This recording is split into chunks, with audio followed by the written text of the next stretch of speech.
We are here from the ANC, One Love, One Family, from the ANC. Ne? ANC, there is life, so One Love means a lot. Ne? Thank you, Siyabonga kumama uBernie Swarts. Ne? Yeah, deputy minister. Angisekuzoba ama-elections, sekuzoba ama-elections bazala bami, sisazobona yonke imihlolo ekhona emhlabeni, sisazobona yonke into ongayicabanga emhlabeni uzoyibona manje. Angithi kuzoba ama-elections. Tell me why ukuthi labantu laba be-ANC bafila as if ukunika ifamily bathi one family one bread. Do they even understand ukuthi endlini e-1 bakhona abantu abahlala abayi-8, so mawuzonika one family one bread uthi badle how many slices, 2 slices for the next coming 4 years? And the sad part there, mina before I thought ANC doesn't see ukuthi like when izinto is wrong, I felt like they are clueless benza izinto but they don't know what we are doing is wrong ngaphandle kwe-corruption ne-fraud ukutshontsha imali. But laba amakhansela nani, I thought like they don't understand ukuthi abantu bafunani. I felt like they don't understand ukuthi abantu bafunani. Abantu badinga amanzi. I thought like they don't understand ukuthi at this point abantu they no longer even care about ma-RDP but bafuna itende whereby bazokwazi ukuhlala nemindeni yabo. Abantu badinga igesi abasadingi ini. I understand. I thought they really don't understand idingo zabantu babo or abazinaki.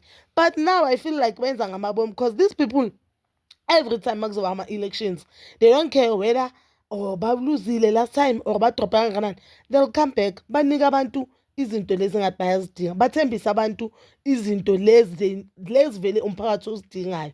Then after ama-elections they go. I don't understand ukuthi why benza kanje, angazi uphunyembezo wabo. But to me this is not just ukusiza abantu, but this is disrespect and insult ebantwini, inhlambi ebantwini lento. Kusho ukuthi you understand ukuthi abantu abasebenzi, you understand ukuthi amakhaya ayahlupheka, you understand ukuthi abantu balala bangadlanga, you understand and you know ukuthi youth ayisebenzi, but uyenza ngamabomu. Uthola ukuthi la elokishini abantwana basendlini e-1 abayi-5 basebenza ku-project e-1 abayi-5. Kusho ukuthi bayenza ngamabomu. Kusho ukuthi mabayenza lento yabo kuchashana ngabangani nobuhlobo bayenza ngamabomu. Kusho ukuthi yonke into bayenza ngamabomu. They just don't care. But le bayenza manje angazi akusina ukudlala, akusina ukukhohlisa abantu abazovota but ukuthuka abantu abazovota. Banitshengisa it's like indoda eyaziyo ukuthi umuntu adlale ngawe akwazi ukuthi makakuthinta la uzovuma. So that means they do know and understand ukuthi bakhona ama-families alala ngadlanga. Abekho abantu abagreen njengabantu bakule nhlangano, abekho guys, abekho. And the sad part abantu they keep on voting for this part. Mina I'm not saying votelani iphi inhlangano, but we can see it's ANC idlala ngabantu.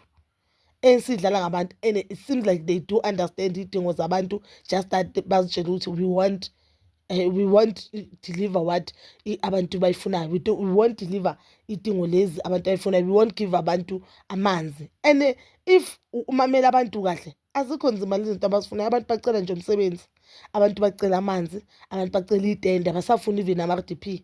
If they bebayenza ama-meeting they'll understand ukuthi abantu sebasifunele indawo hlala umuntu uzovela athi ngizoyihlalela ngizoyakhela ngale mali enginayo. Abantu bacela umsebenzi, bacela amanzi aklini, bacela ugesi, abasafuni into eningi.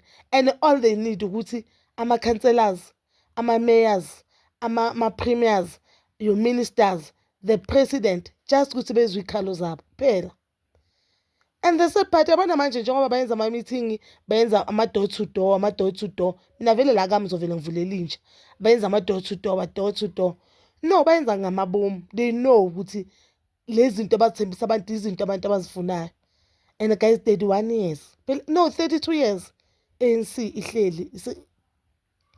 But nje to be honest, ezinye zezinto ANC yenza ngamabomu. When it comes to job, izindlu bayenza ngamabomu. Because if you check kuma-RDPs uthola ukuthi i-development mhlawumbe kule ndawo leyo 40% of izindlu abantu abathola izindlu lapho abantu abangadeserve izindlu, abantu kuthiwa izindlu lezo bazithole ngomgunyathi.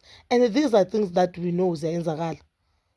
Ayikho i-department enobugebengu njenge-housing ne-home affairs, ayikho kulezi zinto and they do know. The sad part ukuthi i-ANC do know, bayazazi idingo zabantu. This is so sad. I don't know ukuthi why bebathatha even ivideo lento bebayenza baphethe ama-crate ayi-3. I wonder kulawa ma-crate abayi-3 because i-crate eli-1 phathi izinto eziyi-10. Ngiyazibuza ukuthi kulawa ma-crate abawaphethe kuyodla bani ngeke bani. But bazala bami, that is all for now. Please comment down below your thoughts and please don't forget to like, subscribe, share and hit that notification button. Nginithanda ukuya nokubuya.